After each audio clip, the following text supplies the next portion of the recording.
ready. Hey, welcome to another episode of Power Athlete Radio. I'm John Wellborn, CEO of Power Athlete. I'm joined by Mr. Chris McQuilkin, a.k.a. Director of Training, a.k.a. Howdy. Tex, Howdy. a.k.a. just keep cutting you off. Sounds about right. And we got Zach Dechant in here, Assistant Athletic Director for Human Performance at Texas Christian University, author of Movement Over Maxes, and is certainly an awesome resource for strength and conditioning knowledge through his social media. So Zach, welcome to Power Athlete Radio. Yeah, I appreciate you guys having me on. Excited to get this Friday underway. Yeah, man, I've read into your story a little bit. So you've had an awesome journey into this career from a small town, man. So why don't we lay that groundwork and then we'll get into the specifics. Yeah, I grew up in a town with 300 people. We didn't have a weight room, strength coach. If you want the truth, our athletic coaches were guys that worked at the gas station.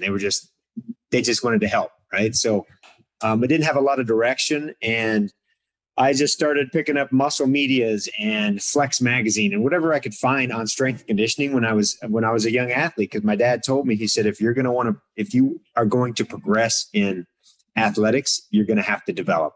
You're not going to be the biggest guy. You're not going to be the fastest, strongest guy ever, wherever you go. So you've got to develop. And he was the one that really got me started in this field. And so I bought my own weight room when I was a freshman in high school and started reading everything I could get my hands on. And, when it came time to pick a major, I was a sophomore in college probably, and I could not figure out what I wanted to do with my life. And my dad, one day we were sitting on the couch, my dad said, well, you love lifting weights. You've been doing it forever. You know more about that than anything. Teach athletes how to lift weights. And the light bulb went off. And from there, I decided I was going to be a strength coach. Yeah, and you played college football, correct? Or yeah, I played college football at Missouri State University. Went back there in G8 for 2 years. And then after that, spent 2 years with the Anaheim Angels as a strength coach in their system. And then I found my way to TCU based on the fact that I had been a college football athlete. I had been in professional baseball. And it was kind of the perfect storm because at that time, there wasn't a separate department. So football and Olympic sports were all together. So I was coming in as a football and Olympic sports strength coach. And since I had been in both avenues, it kind of fit the bill.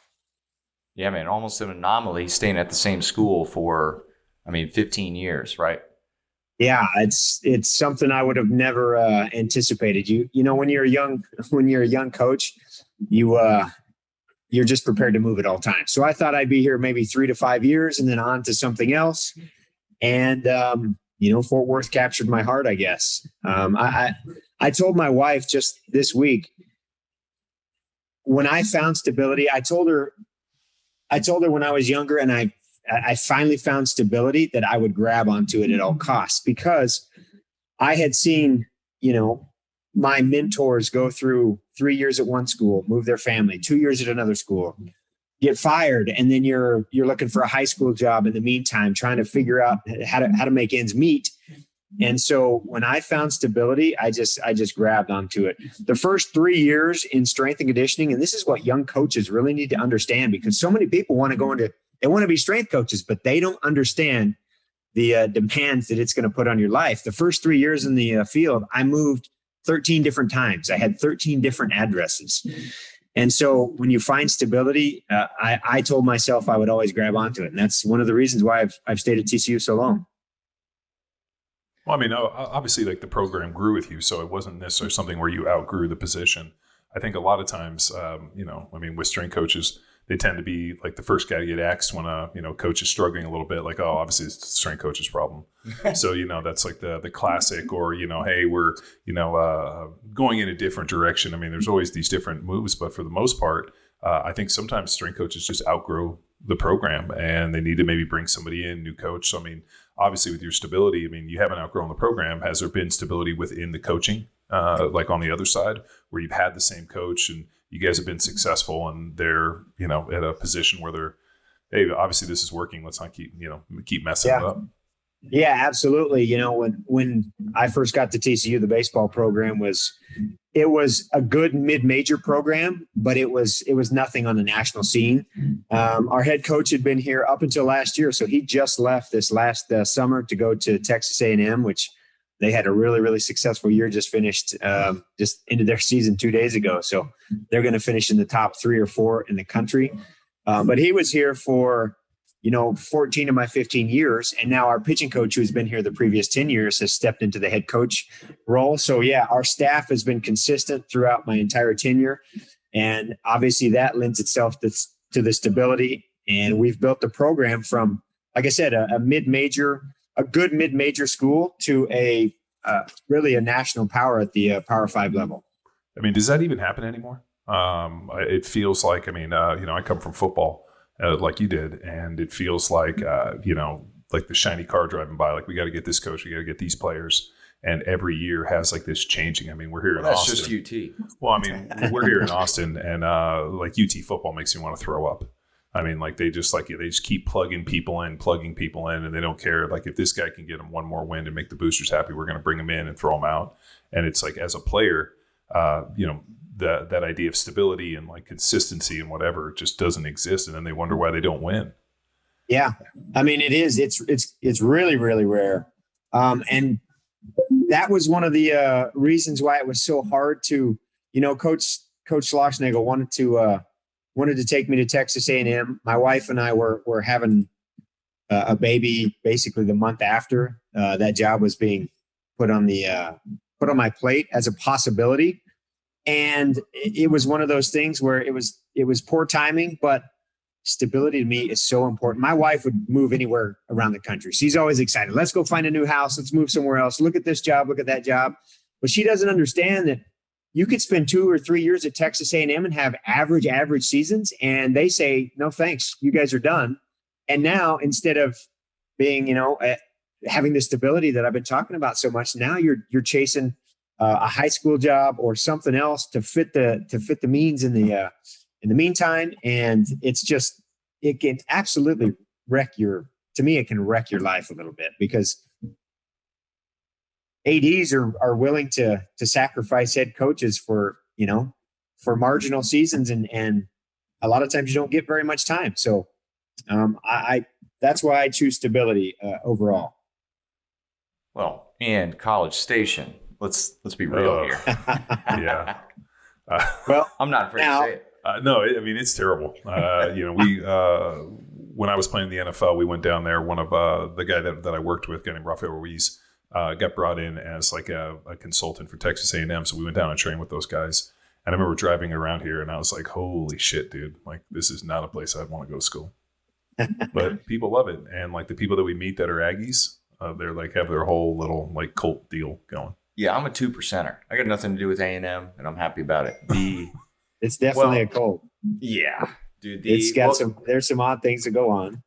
Well, getting back to that stability and the impact in seeing it, man. So many coaches nowadays are so focused on the dream of being a college coach that they're not able to see the perspective that you have, where yes, their friends, their leaders, their mentors are getting axed and saying goodbye.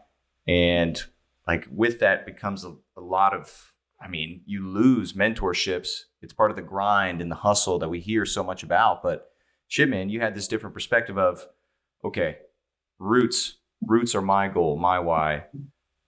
How can we, better explain it to young coaches out there that still have this dream? Like,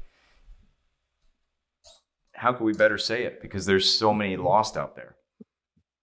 Yeah, the young coaches, I just don't think understand that this is really what we have to tell interns a lot of times, because we're in DFW, so you've got a huge area here, but there's not that many opportunities in strength and conditioning, especially at the Division I level. I think there's 3 Division I schools here in DFW or in the DFW area, North Texas area. You've got UTA, TCU. You got SMU over there. You've got UNT. So add that to the mix. There's 4.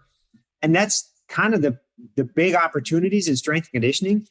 And out of all those schools, you've probably got maybe at most, 5 full-time coaches And so there's very few opportunities. So what I have to tell interns is, do you want to be a strength coach or do you want to live in DFW? Those are the decisions that you're going to have to make, because the opportunity for you to become a GA and an assistant coach, they're not going to come here in DFW. And so we actually don't hire a lot of DFW interns because for that reason. We want interns to understand that they're going to have to prove themselves, and it's going to take, you're going to have to show how much you love strength and conditioning by moving around the country if you want the truth. So we hire a lot of our interns from out of the area and out of the state. Man, I was on that path as well. And I was fortunate to get an opportunity with Donnie Mabe at University of Texas. And I was turned down for so many jobs, and they told me, yeah, you're great here, interviewed well, but you don't know anybody. And so I ultimately made a list, and fortunately we had an opportunity to travel the world to teach seminars, made a list of top 5 cities I want to live in. So Austin, Lexington, Kentucky, this is before Ruiz and Tampa, and then called up all those schools. And fortunately, Donnie answered and took a shot, but he didn't sugarcoat anything. So walked right into an interesting football experience for Texas, because we had the head strength and conditioning coach of Mad Dog, Jeff Mad Dog Madden, and then the head strength and conditioning coach, Benny Wiley. And so I was essentially like the kid caught in the middle of these two fighting parents, and, saw the curtain pulled back on Oz, if you will, and what this Division I strength and conditioning is really about. Because within 6 months of me being there, both those guys got the axe along with the head coach. And it was like, okay, on to the next one. Yeah, I mean, is it? What Tom Landry had? What, like 20 winning seasons? And I think he was like lost his first game in his first season. I don't even know if he won a game. I mean, so that really like the longevity and the consistency in coaching like doesn't really exist anymore. And I think with this NIL deal, it's even made it worse. Where now you have boosters. Like it's real big news here in Austin that Arch Manning signed here. And I saw that. As I dug in, there's a kid that's coming out of Long Beach Poly. I forgot his name. He's like the number 1 recruit in football and volleyball. This kid's like 6'6", 200. He makes Arch Manning look like a junior high school player. Like this kid was throwing like 80-yard bombs. Like they were showing the clips, and I'm like, holy shit, look at this kid. And he, his deal was like $8 million, and he went to Tennessee, and that's why Tennessee stopped recruiting Arch Manning. And like they were going through like, oh yeah, this is great for UT, but this is the reason that he went here. So it's amazing that these kids like have these opportunities, and like, these boosters are throwing money. I mean, I'm sure there were teams. I mean, I never got paid. I don't know how you did, but I mean, these boosters have been throwing money indirectly. Now they can throw it right at it. And now with this and the buying of the players, like if the kid doesn't win or doesn't do well, it's never going to be the kid's fault. It's always going to be the people that they pay the less money to. Yeah. So that's where I even look at even like less consistency in this coaching, where, now all of a sudden the boosters have like visibly worked their way into the pocket, whereas before they were kind of, the Nick Saban, like, he's been paying his players for years. I don't give a shit what he says. Nobody's going to Tuscaloosa. It's always been behind the scenes, though, right? And now it's not. I mean, the NIL is going to completely change the landscape. The transfer portal, all this stuff is completely changing the landscape of college sports. So how does that affect you guys? I mean, maybe it doesn't. Maybe you're like, hey, we're just going to keep doing what we're doing, which is developing athletes and working with the players that want to stay. And if a kid has a great season and wants to go somewhere else, like we've invested our time and maybe we got something out of them, but we can't necessarily worry about them. Yeah. So the biggest place it's impacting us is in long-term athletic development. Especially myself, I've got a book that I wrote on how we develop our athletes from the first stage. And then, I don't necessarily go beyond that first stage with the book, but it's all about developing in that foundation program so that we set them up for our intermediate program and then our advanced program. Well, our athletes don't make it into the intermediate program anymore. If you don't play as a freshman, they transfer. And so I've got them for 9 months. And then what do we get on the back end? I've got, 7 to 10 transfers coming in that are juniors, seniors, maybe fifth year guys from other schools now that won't necessarily go into our foundation program because they've been in programs elsewhere. And so it's kind of this thing, you're in this like weird like nexus of how do you train this athlete? I don't know if you really know how to train, but you're only going to be here for 9 months. And so we have to basically get every ounce of skill development out of you for this period of time so that you can be really, really good on the baseball field. And I don't have a long-term, I don't need to have a long-term outlook for some of these guys. So that's what's really changing. And I'm spending a lot of time thinking how I'm going to manage this basically this, exodus of players and incoming players for 9 months at a time. That's what strength and conditioning is becoming. It's a 9-month window. So when you played your college ball, where'd you play? You said Missouri? Missouri State, yeah. Yeah, so I played at Cal, and I remember when I came in as a freshman, on a recruiting trip, they're like, you guys are going to be playing as freshmen. You're probably going to start your second year. I came in and redshirted. I mean, dude, there was no way physically I was, I didn't even own a razor when I went to college. I grew 2 inches, and I'm showing up and these dudes are 23 with full beards and chest, and they'll bench 500 pounds. I'm like, dude, there's no way I'm playing. Yeah. And I remember some of the guys were like, we've been lied to. They said we were going to play. And I'm like, did you really believe that? I'm like, there's no fucking way. These guys have hair on their chest and they got beards and have deep voices. We're a bunch of kids. And that just seemed you get bullshitted. But now it's if you come in as a freshman, and then, I ended up playing my second year and starting and then going to the NFL. But there was a maturation process that had to happen. And now what I feel is because it's so easy to pull the ripcord and felt like you've been wronged and lied to, the kids are just I'm going to go somewhere else really quick. And you're like, dude, you showed up here, you signed here for a reason. I'm fucking against it. I think that the transfer portal on this is the death of college sports. I mean, it's basically turning it into just do what baseball does. Let's have a major league farm programs, draft the kids right out of high school and let them go. Because my friends that actually went to try to go play professional baseball compared to me going to college in the NFL, what an awful existence to go into the farm leagues and they're playing at these teams and they're getting traded and they come back. And I'm listening to the stories of some of my buddies that went and play baseball. And I'm like, dude, that fucking sucked. I would rather have gone to college and gone a different route. And now they've effectively turned college into this kind of farm system. And I look at it, I'm like, one, you're giving a whole bunch of kids that aren't mentally or emotionally or physically just prepared for any of these decisions. I know when I went to the NFL at 23, I still wasn't prepared to make any of these financial decisions. Now you're giving it to them 5 years earlier. It just, to me, it's I couldn't imagine a worse situation. And as a coach being thrown in and thrust in and having to deal with it, where now all of a sudden, you're developing a kid, he looks great, he leaves, another guy shows up and you're like, oh, fuck, we were just getting going. Right. Yeah. That's what's tough. And part of the reason that these athletes leave TCU, baseball only gets, 11.2 scholarships. So very few of our athletes are really they're not making money. They're spending a lot of money to come to TCU. And so on one end, it's hard for me to blame them because they're paying, I think school now costs $68,000 or $78,000 to go to TCU. That's a big check when you're not playing. Yeah, that's a big check when you're not playing and you're not on a baseball scholarship. And so at TCU, it's hard for me to blame a freshman that didn't play that says, man, I got to get out of here and go play and get reps so that I can develop. It's hard to blame that when they can go to Texas Tech or UT or wherever, in-state school and get, probably spend $15,000 a year on tuition or whatever it is.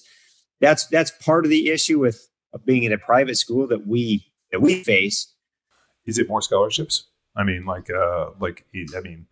me, the more intelligent way to have done this NIL deal was if these boosters wanted to contribute, make it like a pack or a donation where you're limited in a certain amount, and then they could invest money and actually privately pay for more scholarships. That's the way, or they could fund a training table or, allow the boosters to actually contribute to the program, opposed from being like, hey, this kid's going to get a Lamborghini and show up to Texas in a Lamborghini. Right. As and then all of a sudden you're going to have a bunch of other dudes that didn't get that. And you're like, this fucking asshole got a Lamborghini. Well, think back to Cal where they asked you to fundraise and what it turned into, a new locker room.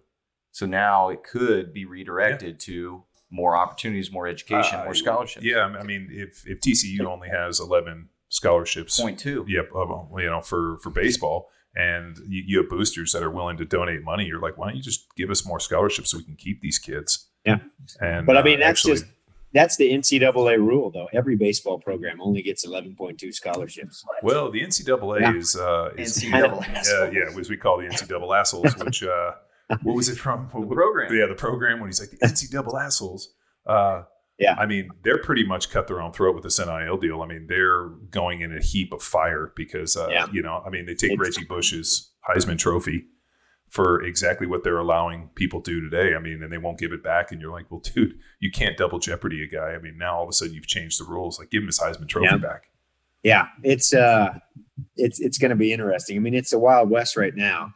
And a few years down the road, what we're hearing is that there's going to be a massive landscape shift in rules and conferences and all kinds of things. So it's supposedly coming down the pipe in 2 to 3 years that there's going to be a big shift with the rules and legislation that happens right now.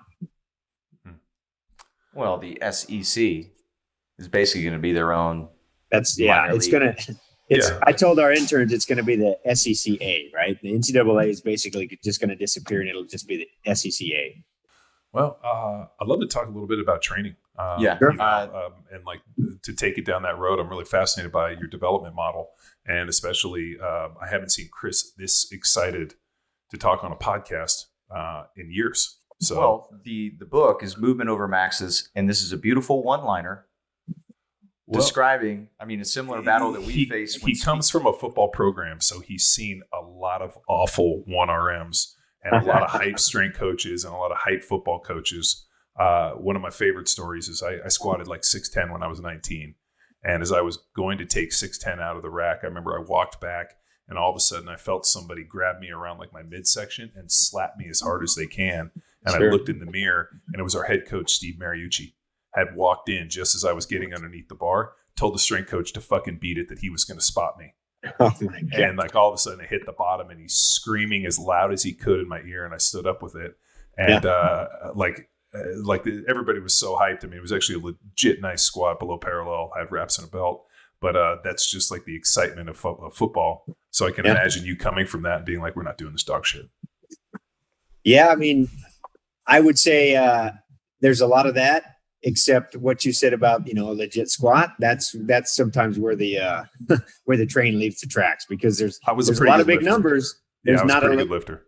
Yeah, there's not a lot of legit lifts when it comes to those big numbers. And a lot of times I shouldn't even say a lot of times, more times than not, it becomes how much weight and not how efficient or what the quality of the movement is, right?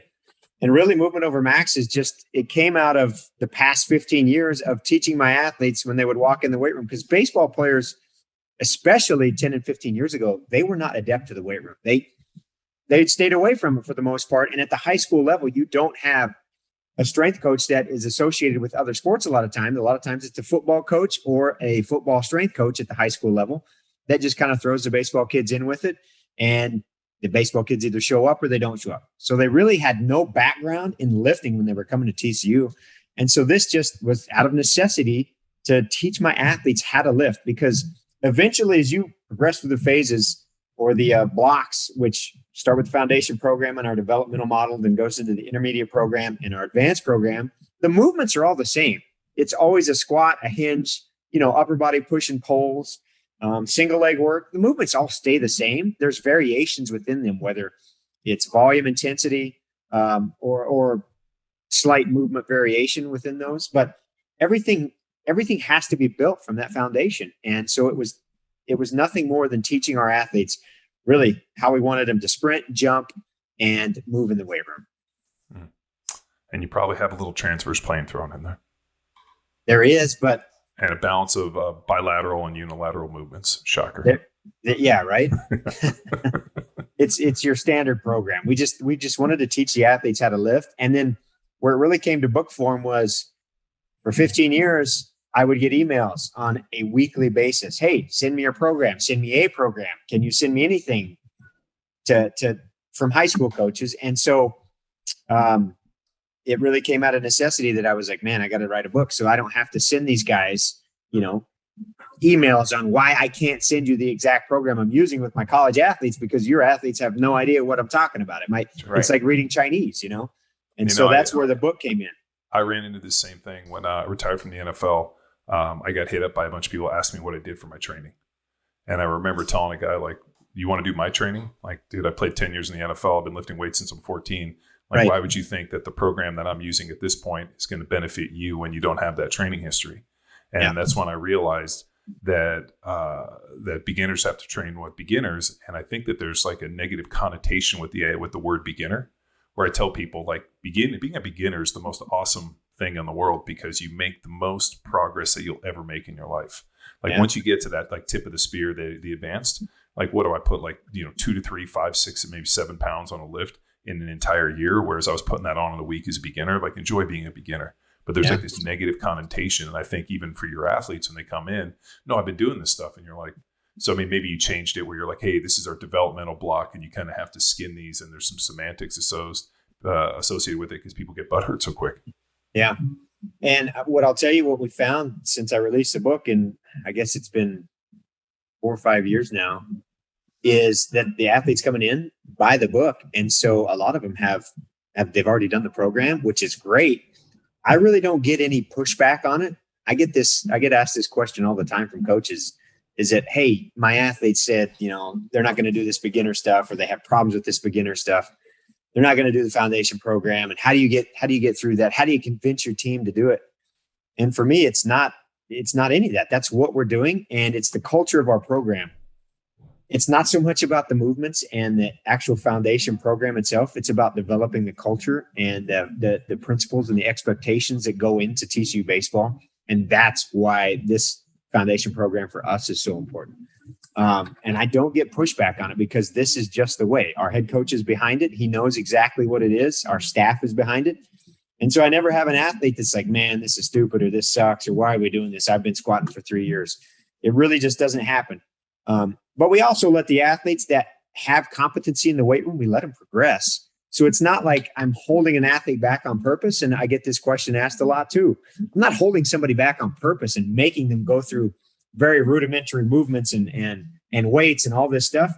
We make sure they can move early on and move with competency. And if you can, then yes, we're going to use more weight. We're going to increase the load. If I've got other guys in the group that don't have that competency, basically we're just regressing them.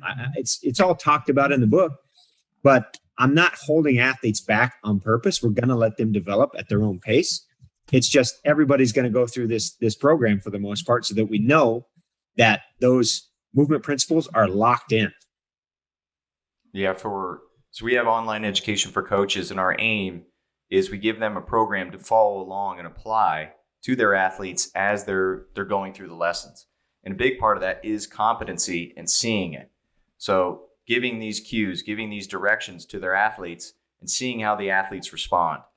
Like if it's, we need your toes forward for your squat, think athletic position, and then their toes are drifting out or they're losing position, and the athlete communicates back, my toes weren't out.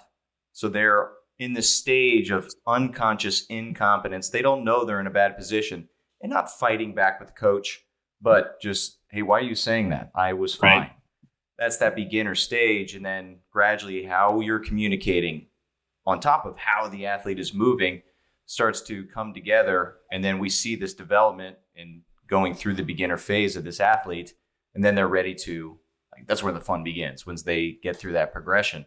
So a cool education trip that we give to our coaches virtually: apply the program, communicate, and then you will develop as a coach as your athlete develops. Yeah. Well, and there's also, I think, a misconception too with a lot of athletes, where you're like, the sport specific aspect, and more importantly, your skill development happens on the field. All we're trying to do is make you, stronger, being able to, challenge posture and position through full range of motion movements, making sure you're stable in these different positions, and then make you stronger so that you can effectively go out and do all this stuff better. Like it doesn't happen without the actual preparation on the field. And I think with football so much, that's what we see all the time, that they think that there's something magical happening in the weight room. And I'm like, dude, all we're doing is sharpening your blade and making the steel stronger. At the end of the day, it's going to take you to go out there and be able to swing it and use it in meaningful ways. Yeah. And that's one of the things that I saw in football a ton. And I made this mistake. Was, to me, there's the physical and the skill development, right? And you have to be incredibly skilled to be able to play, to be able to be a stud in your sport. You have to have the skill. There's no way around it. And I used to think that, hey, bigger, faster, stronger, that's the way that I'm going to play more. And I missed out a lot of times on the skill development. Those two aren't necessarily tied into each other because the weight room is going to be very general. We all know that. Sure. We're building, just like you said, we're building general outputs, capacities to apply that into our skill development. But athletes can't forget about the skill side. They can't forget about how important that really is. The weight room is not the substitute for skill development. Well, that's what always makes me laugh whenever, a program stumbles a little bit and they're like, oh, we weren't fit enough. This, and they give all the stuff to use the sacrificial lamb, like getting rid of the head coach or the strength coach. And it's always a chuckle for me because I'm like, I've never met a strength coach that actually got to call the plays or coach any technique. Right. And at the end of the day, it's not as if, who was it? I think it was Aaron Osmus made a joke where he was like, talking to the strength coaches, like, oh my God, wait a minute, you lift weights too, and they're heavy? And you guys squat and bench, and you guys use dumbbells too. It was kind of funny. Like, oh my God, you guys are doing that stuff too. Yeah. So it's and not to say there aren't shitty strength coaches, just like there's shitty sport coaches. But I think at this point, because there's so much access with social media and, the internet and all, podcasts like this, that like it's pretty easy to ferret out who's good and bad. And I think that like what it's done is effectively raised the bar because you can't hide as a shitty coach anymore. And there's really no excuse to, because there's so much access in terms of information out there. Yeah, exactly. I wanted to touch on something that you guys we just talked about here a second ago, was having your coaches go through the program, I think is what you were talking about. And that's something that I just started implementing in the last year is with our foundation program. I make our incoming summer interns go through the program. We're actually starting it next week because our incoming athletes will start up July 5th. So we jump in a week ahead, and I make our interns go through the program. So I coach it as if I'm coaching the incoming freshmen, and the interns actually have to perform the movements and go through the program so that they know and understand exactly what they are going to be coaching. Because at the end of the day, I implement the program, but it's really the interns that implement it for me. So they get a ton of coaching reps. I oversee everything, and the interns are the ones that are going to coach that for us. So that's why I need them to know exactly what to feel, what the movement patterns are, what we're trying to get across to our athletes. So I think that's a great thing that you guys have your coaches do within your programs. Man, we've been doing that since day one. When I first got hit up by CrossFit and we started working with them, we were putting out programming, and I would go in and either myself or the group we were training, we would test everything the day before. And I remember when we would go out and start working with coaches and start talking about some program development, I would look at some of these people's stuff and I would always ask them, I'm like, have you ever done this? Like, do you know how long this would take? Like where are the limitations? Where are people going to fail? And invariably the comment they would, I would never do this shit. This is awful. Yeah. And I remember being like, man, that's like a chef that won't eat his own cooking. Like, I don't want that. Like you have to be able to do this stuff and understand like exactly where your athletes are going to break down, where the limitations are, so that, either you make changes, because there was a lot of times we went in and did shit that I would never put out. I mean, we figured that like, this was hilarious. We found out pretty accurately that like pulling heavy deadlifts and then doing some form of dynamic hip flexion, like knees to toes and toes to bar and some stuff like that, gave everybody sciatica and fucked everybody's back up. And we're like, well, we figured that one out the hard way. Yeah. And, so there was a whole lot of stuff we figured out within like what we called the lab. But I think so often people just start putting numbers and sets and they think, oh, this looks right, or it kind of looks like somebody's else, without any practical application and really, on the field knowledge of what it goes through.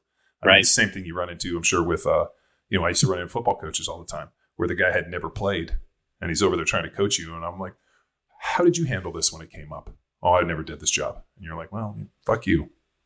Right. Yeah. Yeah. I mean, one of the things that I talk about a lot with our coaching staff, especially, is that just because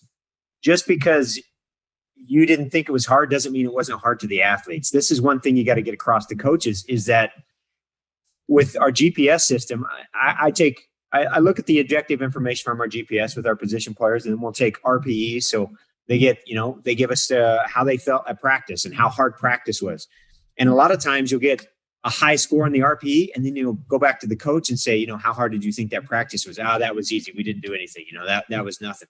But that's not what the athletes felt. And so just because it didn't look hard to you doesn't mean that it wasn't hard. So we're constantly educating our coaching staff, our skill coaches, that the athletes are really always right. because just because you didn't think it looked hard or that drill isn't supposed to be hard doesn't mean that it wasn't. There's a lot of times we'll have a kid take 100 ground balls in 20 minutes and they will be absolutely gassed, and the coaches don't realize it because it's short movements. It's a couple steps here, flipping ground balls and things like that. But the athlete will be, that's the hardest thing that I've done this semester. And the coaches will say, no, we just took a couple ground balls. No big deal. They don't realize it, right? So you constantly have to educate your coaches to talk to the athletes and see how hard that training or whatever that drill actually was.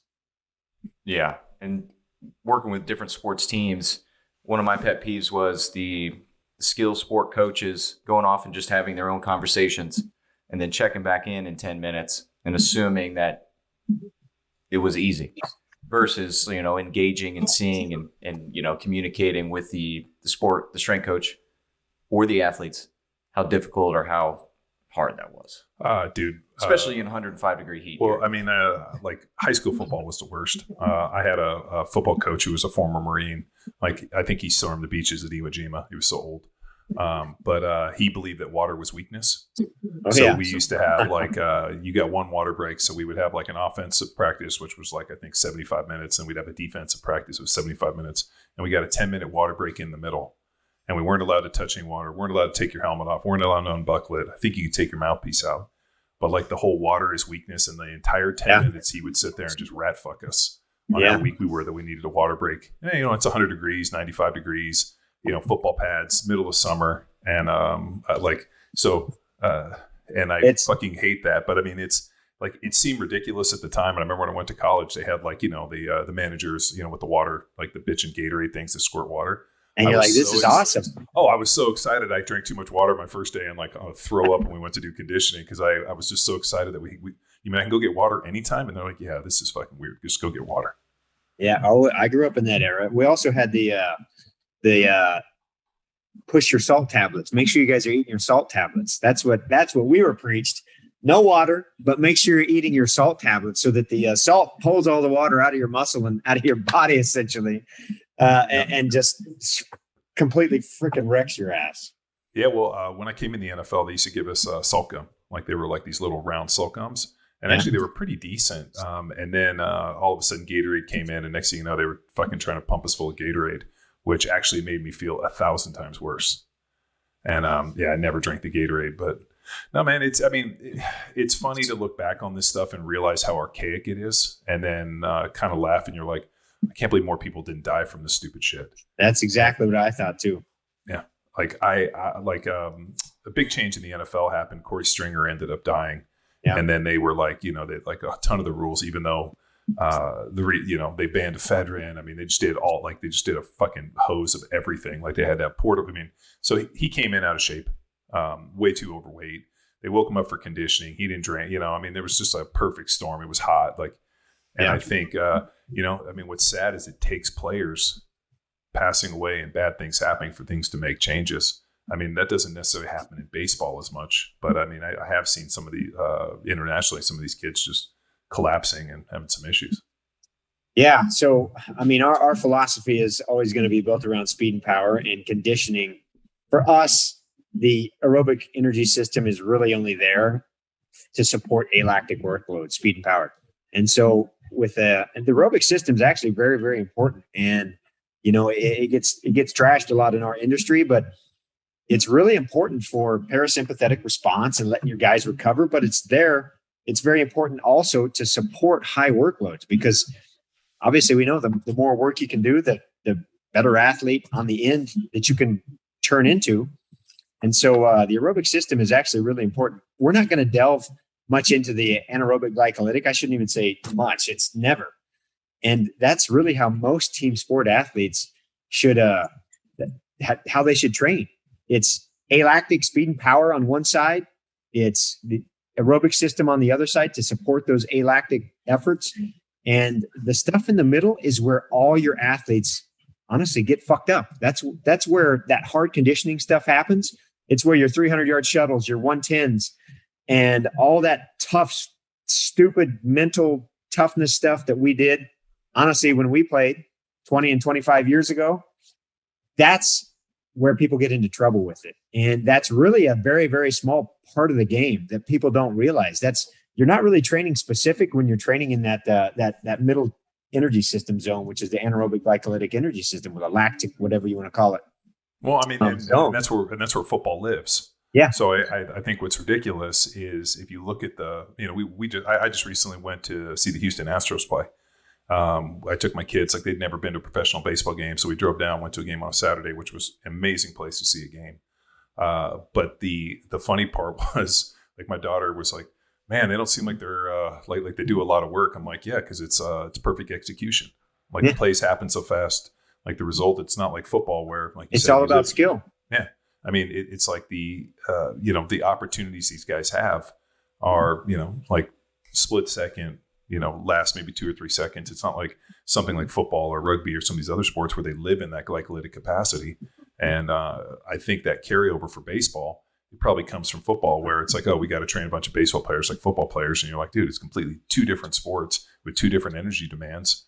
And, and there's no way because the volume in terms of play is so high in baseball that I don't know if you could train a bunch of baseball players like that and have them survive. Yeah, no, and there's really no reason to. This is what's really difficult, is that baseball practices are completely different from games. And you really don't want that to happen in other sports, football, soccer, rugby, whatever. You really want to match a lot of the practice demands to what you're going to face in the game. But baseball, it's impossible to do that, because you may get one ground ball during a game. You may get no ground balls, but you can't prepare for the possibility that you're only going to get 1 to 5 ground balls during a game, or 1 to 5 fly balls as an outfielder. So you have to take thousands and thousands and thousands of reps in practice to be able to prepare for the opportunity of that one ground ball. And that's why baseball practices never, ever match the games. The games are actually way less stressful and way less demanding than what happens in practices, because they're just two completely different things. You have to prepare with thousands of reps for that opportunity in a game of 1 or 2 reps that might happen. And in football, we'd have 2.5 to 3.5 hour practices for a 3-hour game. And a lot of times you would match a lot of the demands that you're going to face. You see the same amount of plays. Everything was somewhat similar a lot of times. Whereas baseball, it's just not that way. Yeah, when you started with the Angels, did you bring that football mentality to them, and they had to settle you down, or did you learn right away, I got to change? So, no, that was actually, to be honest, what I guess in my mind probably made me different and gave me an advantage, is I did not bring the baseball thought process to baseball, which, like I said, I think it gives me a huge advantage. I think it gives coaches a huge advantage, because baseball has been locked in this antiquated, we're going to run the piss out of you, we're going to do, mental toughness running for pitchers and all this stuff. That's just not how the game is played.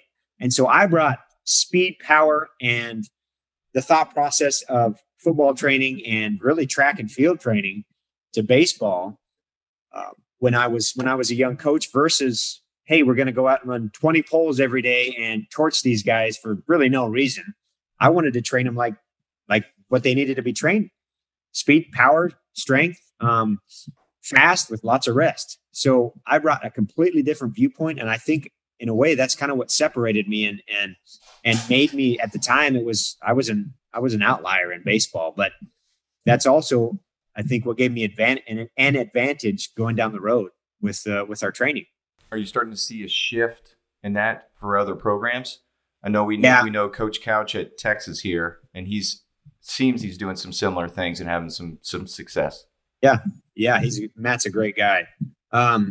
Yes, pro baseball especially has changed, and there's a lot of good organizations now. I'd say there's probably still some that are behind the 8 ball, and there's still some old minds in there that are stuck in their antiquated ways. But pro baseball has come a long way, and they're really, a lot of organizations are leading the charge in that, with sports science and the analytics that they're throwing into their performance programs. And it's the same thing in college. We're seeing it everywhere. And just like you said, everybody's in the weight room training now, versus 10 and 15 years ago, there weren't that many college programs that, one, had baseball strength coaches, and or two actually trained during the year. We were the outlier. I used to post on Instagram, or I'm sorry, it wasn't even Instagram at the time. It was probably Twitter. I posted, hey, we're training at the College World Series. It would show us lifting, and people would lose their minds. And like, you're training in season, you're training at the highest level of competition of the year, and you guys are actually lifting in a weight room. What are you guys doing? And that's standard today. Well, I mean, there was also a conception for a long time, or a misconception for a long time, that lifting weights would effectively negatively impact baseball players because it would make them tight and like they couldn't throw. And then when I went to the Eagles, I got drafted. We shared the vet with the Phillies, and it was pretty funny because we would like see those guys and dude, like the amount of bodybuilding that those guys were doing was hilarious. I mean, like going like before they were going out there, we'd see those guys in there where they'd have the Arnold, preacher curl thing. Yeah. And like every one of those dudes was like 3 sets of 15 before he hit the field. Yeah. And, forearms too. Forearms probably in there. They got to get those things big and juicy. Oh yeah. And like everybody was just literally like hammer curls, like it was hilarious. They would come in and we'd see them like as we shared, like they had their own locker room, weight room, but we shared like bathroom kind of common area. And I'd see those dudes in there, like baseball pants, shirts off, just basically doing pump sessions before they ran out there. And I remember thinking like, I would have never have thought this with baseball, but I mean, it's straight up vanity. I mean, they're out there trying to look good. Yeah, so that's exactly what it was. Back then, they were probably pumping a lot of help, if you know what I mean. Yeah, I don't know when the testing came in, but some of those dudes had some uncommonly large forearms. Yeah. Oh yeah. So it was very prevalent in the game when I was there, and that was in 2005, 6. Yeah, this would have been about the time. This would have been like 02, 03 kind of time. Oh yeah. And, I mean, every one of those dudes just like it's always funny like when you see a dude with like way overly developed traps in comparison, or like some guy whose forearms look like Popeye with nothing else. Yeah, it was kind of always it was weird. I'm like, God damn, where'd that guy get the forearms? He must be like fucking beaten up 12 times a day. And it was like that's what those guys they had those forearm things with the springs. So they were in there doing that with the curls. It was hilarious. And baseball, baseball players we fucking had too much time, too much money, and they just fucked around too much. They've got more forearm exercises than I can shake a stick at. We would have Dominican athletes come over, and they had never stepped foot in a weight room, and you better believe that they knew how to do 15 different forearm exercises. They couldn't speak English, had never been in an organized weight room before, and they would sit there and crank out forearms all day long. The other one that was hilarious is, and maybe this came from the Dominican, they would get 5-gallon buckets of rice. Oh, yeah. And they were punching their hands in there, grabbing, and they were doing all this forearm stuff, like with the rice and like moving their hands. I actually thought it was intelligent in terms of hand strength and but their forearms were fucking pumped as shit. And I was like, man, whatever those guys are doing with rice, it's a pretty good idea. Maybe that came from the Dominican too. The old rice buckets are a staple, especially for rehab. We actually still use some of that with rehab athletes. Nice. Well, I'm not a big forearm guy because I think if you lift heavy loads, that takes care of most of the needs. So I've never had forearms in my program. It's never been a part of anything specific for baseball for me. We're going to lift heavy loads. We're not going to use straps, and that's going to build it for me. Is there anything that's come in recent time that you think has just become kind of a game changer within it? Like, we had Brian Mann recently on the program talking about velocity-based training. It seems like there's certain things that have entered from the sports science realm that have really just taken athletes in a different direction. Anything that you guys are incorporated, or is it just actually going back and kind of skinning out all the stupid stuff and just getting these guys back to the basics? Yeah, I guess, where I'll go with this question is during COVID or right after COVID, when we were allowed back to school, I changed our program a little bit. I've always been a high-low guy. So your high intensity days have, all your sprints, your intensive jumps, throws, basically your heavy lower body lifting, maybe some upper body lifting. We've always ran a high-low system 3 days a week. So Monday, Wednesday, Friday were those high, hard, intense days that we wanted you fast, strong, and powerful. And then Tuesday, Thursdays would be our low intensity days where we would focus on some, recovery modalities, maybe some extensive jumps, just getting basically our guys moving around and feeling better for those high intensity days. When COVID hit, we couldn't get in the weight room. And so I had to change. I had to completely blow our program apart. So we went to a 4-day model, which was really a 2-day model for COVID. And it was 2 high intensity days, Tuesdays and Fridays. And I don't think I'll ever go back. Less high intensity days for us has been better. How we handle the program now is Monday is what we call basically a STEM day. I got this from Stuart McMillan and Dan Paff out at Altus. And they used to talk about this all the time. I never had the balls to try it until I was forced with COVID. And they would say, your college athletes, they're not living right on the weekends. They're and I was one of these guys. You'd sleep till noon, right? You'd stay up way too damn late. Yeah. You're eating pizza because you got up at noon or whatever. You're going with your buddies to get whatever at some random brunch or something. That's your first meal of the day. And so by the time Monday comes, you're basically in jet lag, right? And you would go to bed late on Sunday night because your ass couldn't sleep because you slept till noon the previous morning. And so you didn't sleep that night. And then you've got a weight room session that's early in the morning. For us with baseball, we used to have to lift early. And so I knew my guys weren't getting sleep. So we started to Monday, instead of using it as a high intensity day, we started doing it as a STEM day. We'd bring them in and basically knock off the rust is what we called it, where we move around. We do a little bit of high intensity stuff, some jumping and things like that, but it's just a 30 to 40 minute session to knock off the rust so that you can get back ready to go for that high intensity day on Tuesday, instead of throwing our speed, strength, and your heaviest front squat or whatever on that Monday when your ass is not ready to train. And so we went to the STEM day on Monday. Tuesdays became our max V day, our intensive jumps, heavy lower. Essentially, Wednesday was off. Thursday became another STEM day for us where we did upper body on that day. And then Friday was our high intensity day with ACell and our lower body work again. And 2 days versus 3 days a week for high intensity, I don't think I'll ever go back. Less has been so much more since we changed our scheduling. And I've been super happy. The injuries, to be honest, have trended in the right direction. I don't have to worry about sprinting on Monday mornings anymore, where, to be honest, guys aren't ready to run. They're not ready to sprint on a Monday morning at 6 or 7 in the morning after they've had that shit of a weekend. So that's one of the things that I have changed that, well, I'll never go back. TCU must have been different than where I went to college because our weekend started on Thursday. So Thursday night was our big go out night because that was like dollar beers, like $2 wells. So that's where we would go out hard Thursday night. Yeah. Every Friday conditioning or training practice was an absolute bloodbath. Yeah. And I always wish just survive. Yeah. I mean, I always wish like they would have done like, I would have been happy to go like Monday, Tuesday, Wednesday, Thursday, and then just give us off or do nothing on a Friday because that was our big go out night. So I think like, and we've heard it from other coaches where they're like, oh shit, like Florida State, like their big go out night's Tuesday night. So they know like Wednesday, I can't remember if it was Florida State, but Storms. Yeah.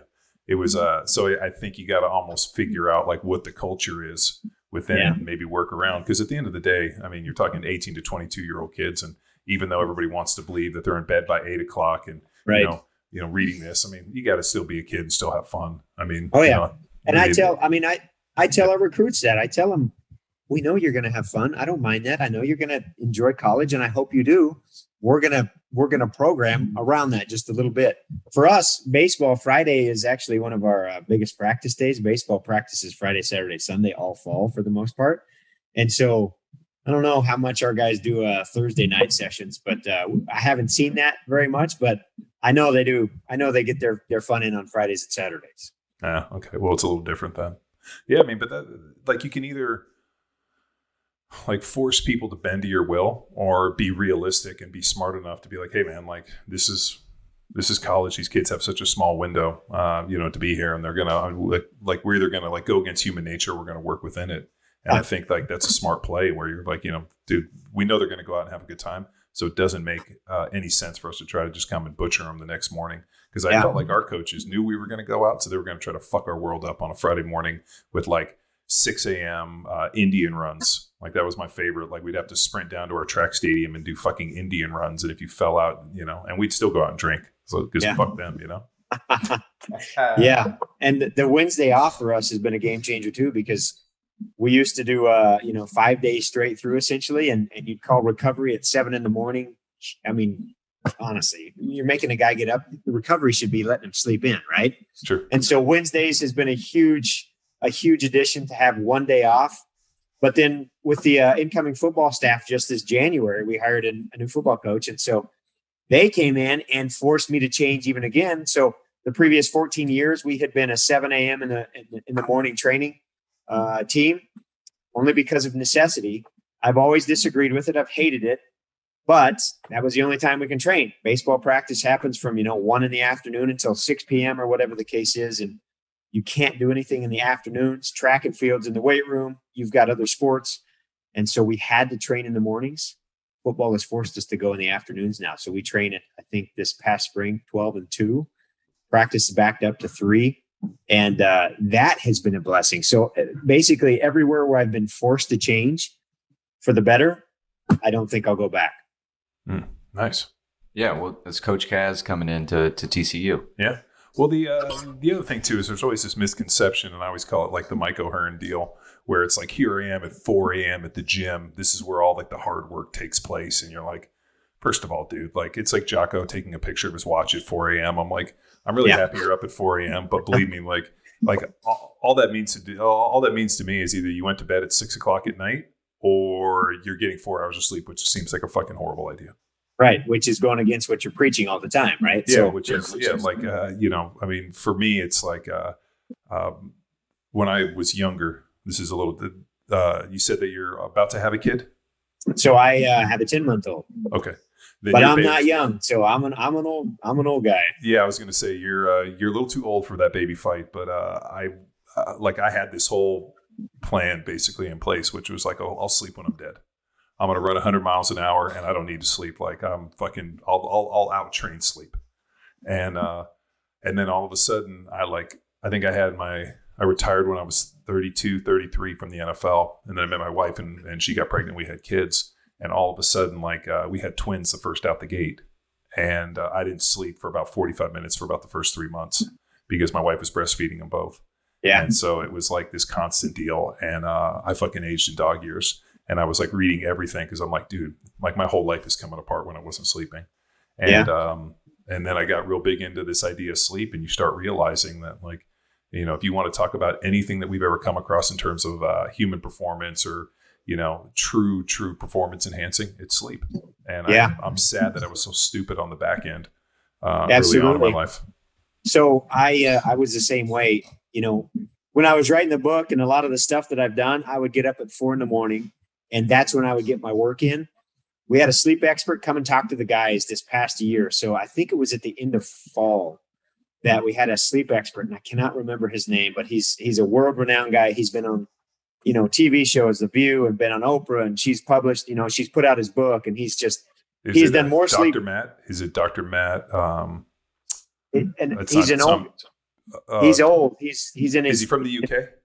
No, he's in his 80s or he's in like his late 80s or something like that. He's an old guy.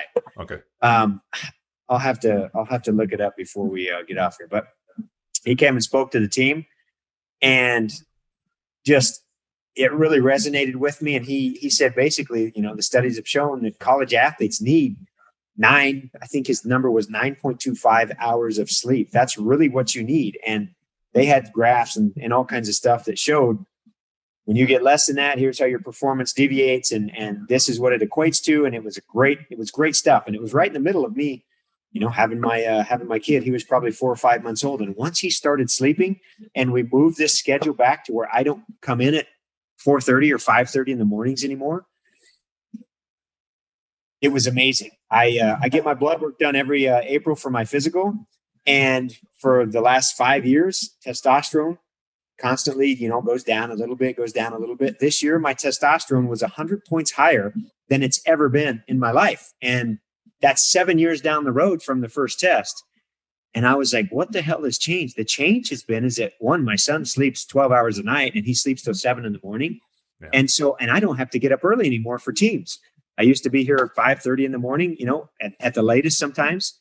And now I'm coming in at 9. I put him to bed for his first nap at 9 or 9:30, and I come to the office.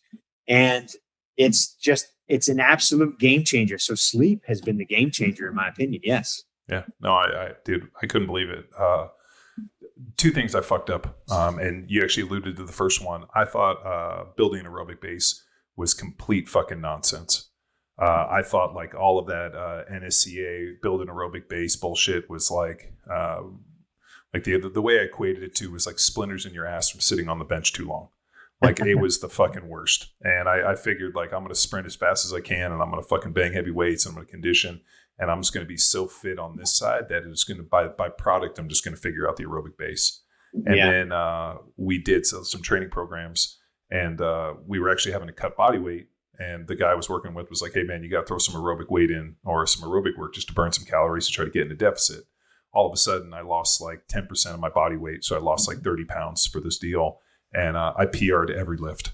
Like I pulled like over 600 for 10 reps on the deadlift, which I had never done. I mean, I was eating less calories, and the only difference was I was doing like a big, 20, 30 minutes of aerobic work 7 days a week.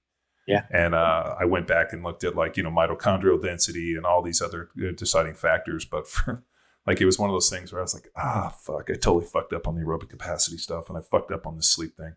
And I always wonder if I had like, I had a pretty good 10-year career. Like, what other injuries could I have avoided? Could I have played at a higher level just by not being so fucking hard-headed? Yeah, exactly.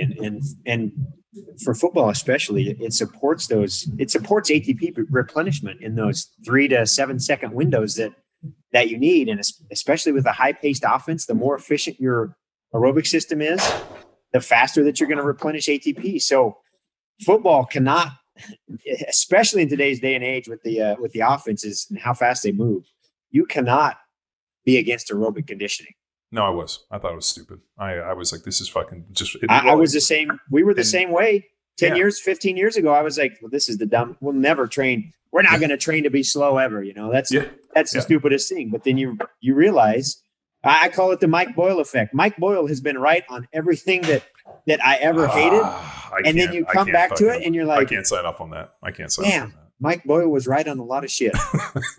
We've had him on the podcast, but I'm with you, man. Like, I went back and read all that research on like zone 2 aerobic capacity and 70 to 75% in terms of like cell or blood volume and this, and you get into it and you're like, and then it actually took me doing it to actually prove it. It was like when I didn't believe on the sleep side until all of a sudden I didn't get to sleep having twins. And then I realized the value of it. And I remember my dad said to me once, if you have to make every mistake yourself, you're going to have a painful fucking hard life. Yeah. And, learn from others' mistakes. And I hear those words echo in my head more often than not. So if anybody's listening to this, building an aerobic base and sleeping are totally good. Zach, are there any other mistakes in your career led to an injury, poor performance, anything that now is a staple, it's a principle or a lesson you aim to teach interns now? Oh, yeah. Well, the biggest one is you need to be careful with the experimentation with your body, because that's what I'm going through right now. I've got a collapsed L4, L5. I've got to have my left shoulder replaced from years of football and an experimental surgery. And so I really can't lift very much anymore. Bill Gillespie was one of my mentors. He was, nice. He's one of the strongest human beings to ever live, if you want the truth. And I used to train max effort. I was a power lifter, and I loved strength. I grew up with the West Side system. And so years of stupid experimentation took its toll, and I haven't been able to do a bilateral lift, a squat, an RDL, a deadlift in something like 6 or 7 years. I've got back issues every day. And so that's what I tell my interns, because I've got one right now he's like, hey man, I want to find out everything I can about Jay Schrader and Adam Archuleta's training and all the rebound stuff. And I want to do all that. And I was like, I've gone down that road thinking that, and here's a lesson. As strength coaches, especially young strength coaches, you think that there is an exercise or a way to do an exercise that is going to change your career and change your skill development. And I'm here to tell you that doesn't exist. It just doesn't. You have to be really skilled. You're probably not going to find something in the weight room that absolutely takes you to this like just astronomical different level. I used to think that. And so I would experiment with the Jay Schrader stuff. And the stupidest mistake. You need the setup. I mean, I don't know if you actually saw his setups where he had all like the stuff where they could drop the barbells. I mean, it was very specific to what he was doing that I don't know if you could recreate what he was doing with his machines. like his stem machines that he fucking built in his garage. Oh, yeah. I talked to him on the phone, and it was like, I don't know who. I mean, you couldn't replicate it anywhere else. There's no way. And so I'll tell you, one of the stupidest moments I ever had was doing 135 safety squat bar. I had 135 pounds on it, and I was doing death jumps from a 24-inch box with 135 pounds on a bar. And you want to talk about stupid? It didn't take but 2 or 3 before my back started causing some problems. So I would do stupid stuff like that all the time in the name of, I'm going to find the exercise or the way to do an exercise. It's going to change how fast I am, how powerful and how explosive, how high I jump, all this stuff. In reality, there really isn't, there really isn't that exercise or that way to do it. It just takes you to an absolutely different level. Yeah, it can give you some adaptation. It can help, but at what cost? No, that's risk versus reward. Yeah. I want to go back to our other point where we're say the importance of you having your interns go through the program you're providing. There comes a point in a coach's life cycle when you have enough experience to anticipate the results of your program. And I'm a D3 All-Star, 5'7", 200 pounds, not very Twisted strong steel or and sex appeal, right? That's what I'd call no. But I have worked with athletes that are far greater than I will ever be, or ever like the capacity, capability, and everything, but still can anticipate the tools that I do provide them can take them where they can't take themselves. But you must go through, going through the program that you then apply or write yourself and learn those lessons. But there will come a point where you are unable to follow said program. Did you ever see Kane in Kung Fu? Like, do you remember that TV show Kung Fu with David Carradine, where he was Kane, Qui-Gon Kane, and he would like wander through, and he was like on this, meet people, getting adventures. Yeah, that's what I think. Like early on, when we were lifting weights and started training, we were like Kane. We were just wandering from town to town, trying to like figure out like what would make us a fucking Kung Fu master. And we did the same shit. Like I remember, it's funny you bring up depth jumps because they wrote an article. Like I remember we were in high school. I graduated high school in '94, so this would have been like early '90s. Somebody wrote an article that the Russians were basically jumping off these things and doing depth jumps. And so we started jumping off picnic tables and then trying to jump onto another picnic table as one. And then they stacked 2 picnic tables on top of it. We had to jump off and try to land in an athletic position. I almost fucking ruptured my patellar tendon and had patellar tendonitis. And then I had wanted to run the hurdles, but I wasn't necessarily fast enough to run the hurdles. So they were like, if you throw the shot, we'll let you run the hurdles. And then I tripped over and kind of jammed up my knee. But like the stupid shit we did in track and football, like I look back and I'm like, first of all, whoever thought any of this was a good idea? And like I'm amazed that we're still here. So I think just maybe it takes, and I'm sure for you, like the journey you went on, you're like, hey man, I know where you're going. Don't fucking go there because you're going to end up fucking broken. Listen to a little bit of reason. You don't have to be Qui-Gon Kane wandering from town to town trying to fuck yourself up. Yeah, exactly. I mean, and some of our interns actually probably need that to happen, right? For them to get for them to get their shit straight. If you want the truth, well, tell him to go meet Bill Gillespie and see how thick his eyelids are because he can't even open his eyes because he's effectively somehow built a cocoon of muscle around his body that includes his eyeballs from popping out of his fucking head. that might be what it is. Oh, yeah. Like I'm firmly convinced because we just saw him at Summer Strong. As I was talking to Bill, I realized he's created this like cocoon of like muscle around his body and specifically his eyeballs, so they don't pop out of his head because his eyelids are so thick and they're like hanging down like a Shar-Pei almost. And I'm like, dude, this guy's effectively like morphed his body in to be able to bench 1,300 pounds. It's something crazy like that. And I mean, he's not getting any younger either. He's got to be 60 years old or something like that. Yeah, at the time, he's pretty fit. He's unbelievably fit. Yeah. At the time that we trained together and I lifted with him, he was I think he was shooting for 922. He was 46 or 47. He's got to be older than 60 now. But maybe he wasn't that. Maybe he was in his low 40s, early 40s or something like that. But he was shooting for 922, and now he does like some crazy number. Yeah. It's like it's over 1,300 pounds. In the bench. And there's a bunch of really cool research with the blood flow restricted training. talking about like, when you can, basically impact venous blood flow and not reduce or not block arterial blood flow, that within like the veins and the arteries, the extra pressure ends up increasing greater elasticity of like the artery walls. And so like as we age, we start getting this like, I think like basically stiff artery walls within our veins and collapsed veins, and that the blood flow restriction, even using as little as 1 to 2 times a week, with just like some basic movements, will restore it. And there's some really fucking cool research with it. When I look at Bill Gillespie, I think he's basically BFR'd his entire body. And I would love to have like to somehow get like a scan of his arteries, because they must have like the most like flexible, like just because like the red color, like it looks like what happens to my arms and legs after BFR.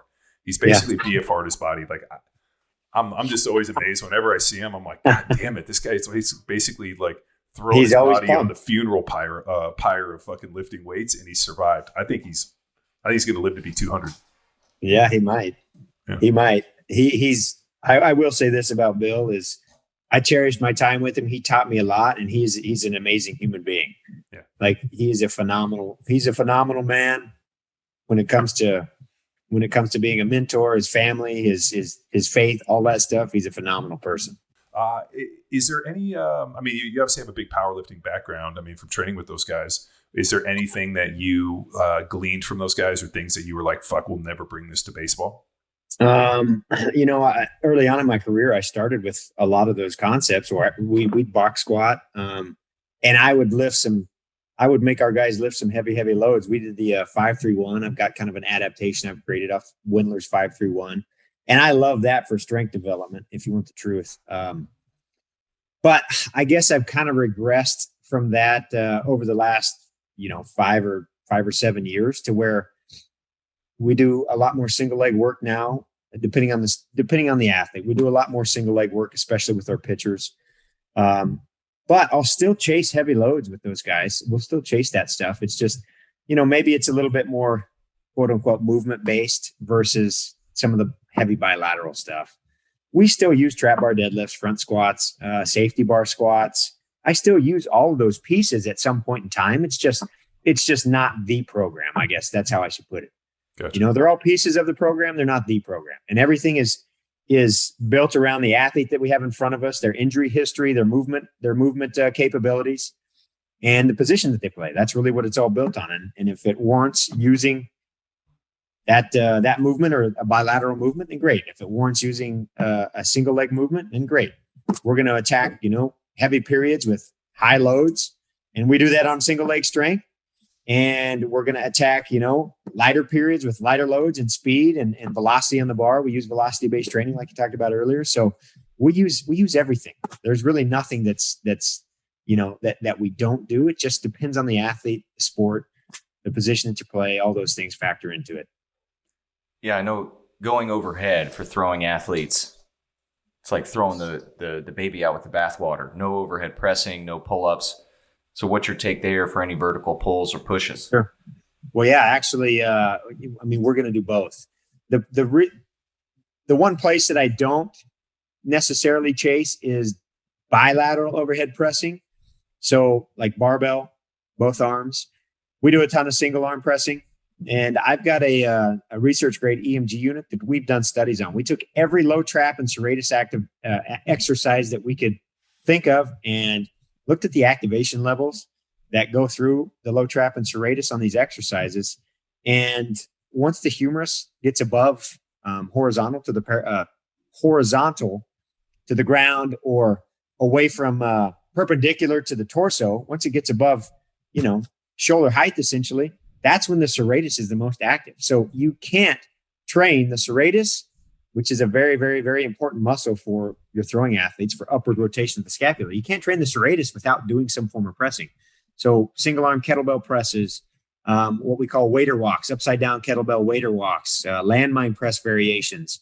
Those are all going to be in our program because you have to do that. Our athletes are overhead athletes, so we still need to train them to be strong and stable in those positions.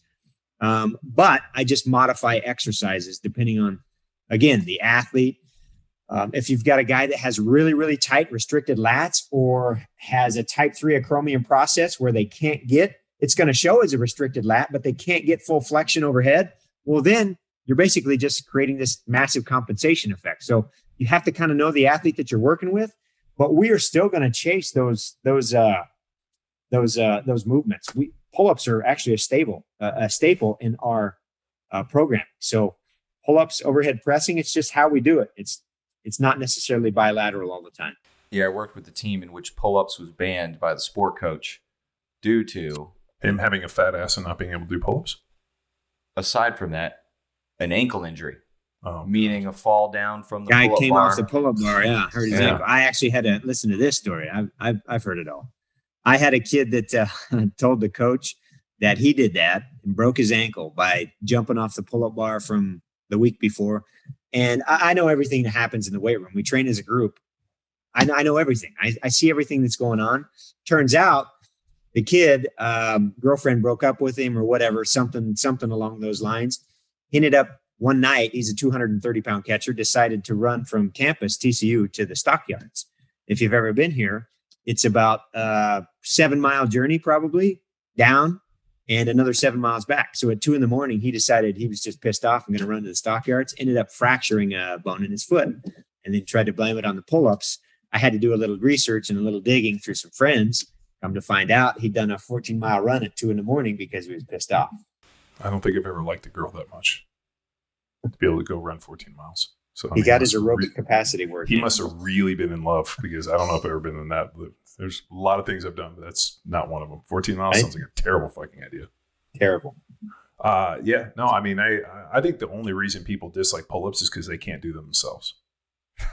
That's really, I've come to, and that's very true with strength coaches too. They kind of tend to program things that they like, that they're good at. And I think for a lot of times, we don't like those pull-ups. Especially the interns. Yeah. I mean, if you got a fat ass, it's tough to do pull-ups. We found that working with the military in the Army. I mean, that's why you don't really have fat Marines. Can't do pull-ups with a fat ass. Yeah, motivation. Cool. Zach, where do you see the future of strength and conditioning? It's worked its way, and you didn't have this advantage. It's worked its way into now a major at undergrad and colleges. So people are having the advantages that you did not have. So are you going to see them progress past what you're providing now? Or based on the interns you're getting in, are you a little nervous? It goes both ways, right? I think it will progress beyond that. And I think the future is I guess there's going to be sports science that actually comes into the play, and usable sports science, I should say, because I think that's where it goes a little off track right now, is that there is sports science, but not a lot of strength coaches know how to implement it, and actually use it to affect daily programming. And I think the more information and the more programs that start up sports science and the more internships you can find in that realm, I think strength coaches can be helped by these smart kids coming into sports science and actually providing some objective feedback and information. We try to make everything in our program as objective as possible. I just don't have the background and the time to build out all these systems and computer programming, whatever you want to say, to exactly know what's going on all the time. And I think that can be done, and I think that will be the future. It's just we have to you want sports scientists that have kind of been in the trenches a little bit so that they know how to go both sides. Because a lot of times what we're finding is sports science interns and coaches out there have never been on this side of it. They've never been on the coaching side of it. And so they have no context of how they should actually apply their information.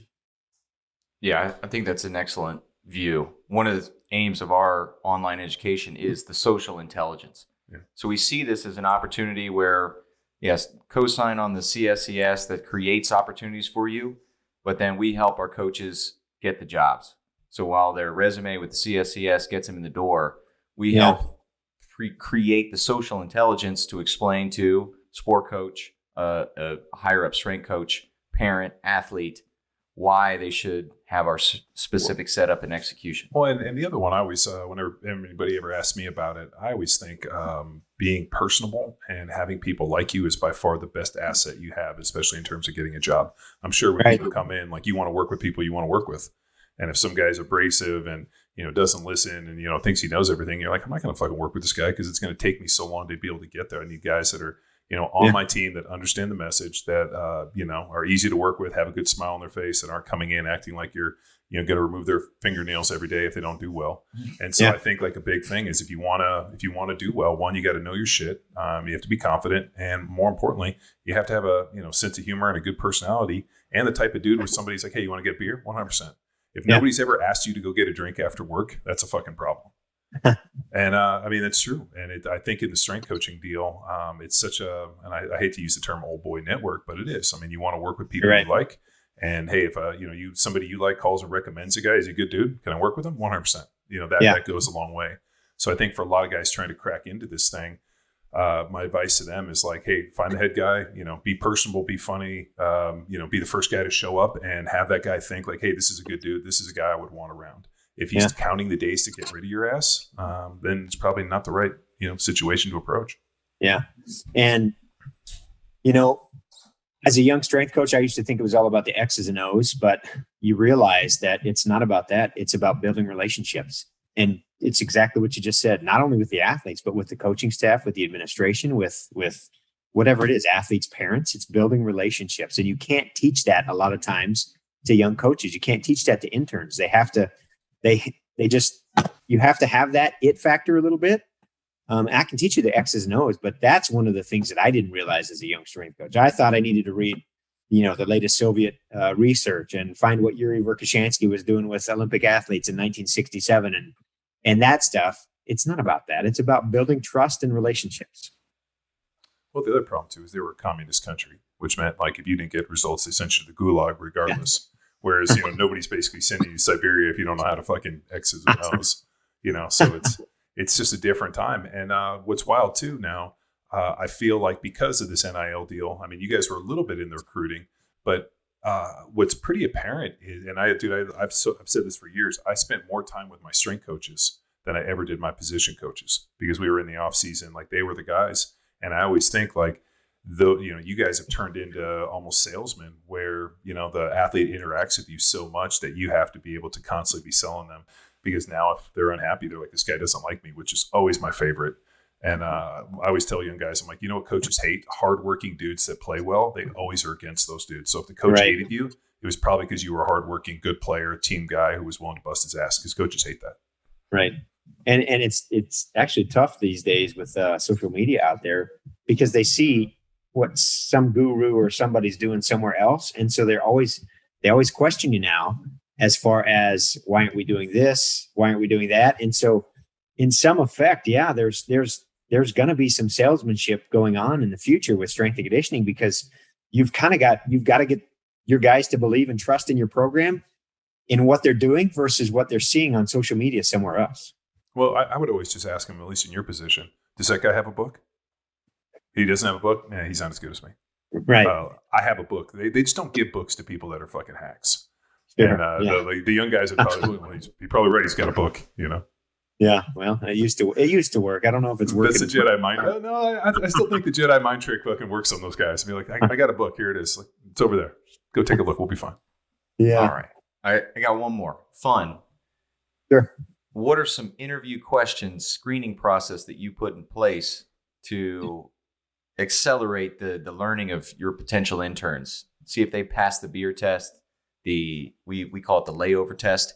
Can we get stranded in the airport with this person for 6 hours, or like, get me out of here? Yeah, that's actually a good one. So I used to have a question on our sheet that would go out to interns, was circle your drink of choice. And it was beer, liquor, and I think iced tea or something like that. And that was that gave us some insight into, because when we were young strength coaches before we were married, our staff has been together forever. So we were like a family. And so we wanted interns that were going to come in, and just like you said, we could hang out with. We went out to happy hours all the time. We would take float trips down to New Braunfels. to San Marcos or whatever it is down there.